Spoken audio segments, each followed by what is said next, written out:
তোমরা আমার ভিডিওটা প্রথম থেকে শেষ পর্যন্ত দেখো। আজকে আমি লাউ শাকের তরকারি করব, শুকনো শুকনো তরকারি করব। তো আমি লাউ শাক কেটে নিয়েছি, তার সাথে ঝিঙে কেটে নিয়েছি, আলু কেটে নিয়েছি। তো আমার বাড়িতে এইটুকুই সবজি ছিল, তাই দিয়েছি। এবারে সর্ষে কালো আর সাদা আর তিল নিয়েছি, আর কাঁচা লঙ্কা কটা নিয়েছি।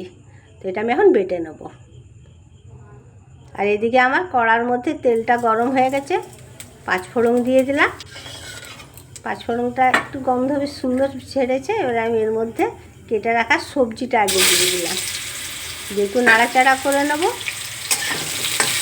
এবারে পরিমাণ মতন হলুদ দিলাম। একটু ভাজা ভাজা হয়ে গেলে বেটে রাখা মশলাটা দিয়ে দেবো, এই তিল বাটা সর্ষে বাটাটা, দুটো কাঁচা লঙ্কা উপর থেকে দিয়ে দিচ্ছি। এইটা না শুকনো লঙ্কাটা খুব একটা ভালো লাগে না, সবুজ জিনিস তো লাল লাল হলে ভালো লাগবে না। ওই পাতাগুলো ধুয়ে রেখেছিলাম, লাউ পাতাগুলো, এটা আমি দিয়ে দিলাম। পরিমাণ মতন লবণ, সামান্য একটু চিনি। একটু মিষ্টি না দিলে তো পাতাতে ভালো লাগে না, সামান্য একটু চিনি দিয়ে দিচ্ছি। জানো, ছেলেপুলেদেরকে সব খাওয়ানো যাবে, তেঁতোটার শাকটা যেন খাওয়ানো যায় না। তাই একটু অন্যরকম করলে হয়তো খেয়ে নেয়, তাই আমি অন্যভাবেই করলাম। সামান্য একটু জল দিয়ে দিলাম, কিছুক্ষণ জন্য ঢাকা দিয়ে দেবো। তুমি বাইরে যে কোনো খাবার তো আমার ছেলে খুব ভালো খেতে পারে, কিন্তু শাকসবজি দিলে খাবে না গো, এইভাবে করলাম। তো দেখো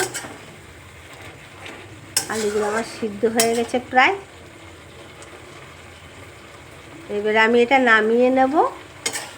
আমার তো খেতে খুব ভালো লাগে, এটা আবার গুঁড়ো চিংড়ি মাছ দিলেও ভালো হয়, কিন্তু আমি তো চিংড়ি মাছটা খেতে পারি না, অ্যালার্জি হয় বলে। তো আমি এবার নামিয়ে নিচ্ছি। দেখো ভালো হয়েছে দেখতে, খেতেও কিন্তু সেরকম ভালো হয়। দেখতেও যতটা ভালো হয়েছে, খেতেও ততটাই ভালো হয়। আমার তো খুব ভালো লাগে। আর তাহলে আমি ভিডিওটা এখানে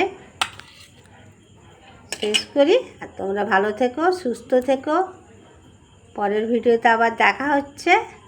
তাহলে আজকের মতন যাই, টাটা বাই বাই।